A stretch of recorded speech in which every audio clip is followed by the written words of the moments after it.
মই আজি হৰিহৰ যুদ্ধত শ্ৰীকৃষ্ণ ৰূপায়ণ কৰিছোঁ। মই এই শোণিতপুৰত মোৰ বোৱাৰী নিবৰ কাৰণে আহিছোঁ, গতিকে মোৰ নাতি অনিৰুদ্ধৰ কাৰণে উষাক বোৱাৰী লৈ যাবলৈ আহিছোঁ।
মই দ্বিতীয়বাৰ মই কৃষ্ণৰ ভাও লৈছোঁ।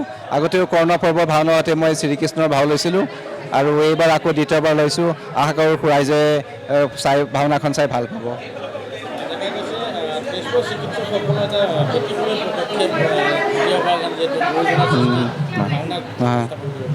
হয়, আমি ব্যস্ততাৰ মাজতে ভাবোঁ যে কিবা এটা আমি যদি সমাজৰ কাৰণে কিবা এটা কৰিব পাৰোঁ, এটা সাংস্কৃতিক এটা মেছেজ দিব পাৰোঁ, নতুন নৱপ্ৰজন্মৰ যাতে আমি ভাওনাৰ প্ৰতি অলপ আগ্ৰহ দেখাব পাৰোঁ, বা আমাৰ হৰিহৰৰ তেজপুৰৰ যিটো কাহিনী সেইটো ৰাইজৰ মাজত আৰু জানক, ৰাইজে নতুন প্ৰজন্মই জানক, সেইকাৰণেই আমি ভাবিছোঁ আমাৰ এই ব্যস্ততাৰ মাজত আমি ভাওনা কৰিবলৈ আগবাঢ়ি আহিছোঁ।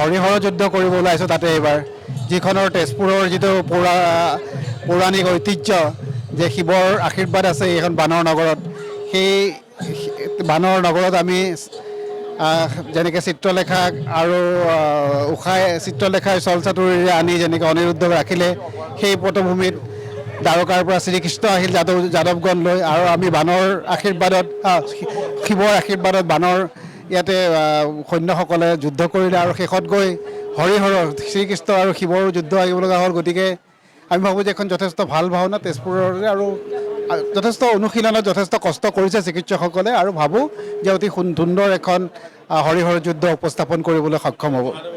মই মহাদেৱৰ চৰিত্ৰত আছোঁ, গতিকে অকণমান ভিতৰি আছে যুঁজ। আজি শিৱৰ লগত শ্ৰীকৃষ্ণৰ লগত এঘৰি যুঁজিবৰ কাৰণে সাজু হৈ আছোঁ আৰু।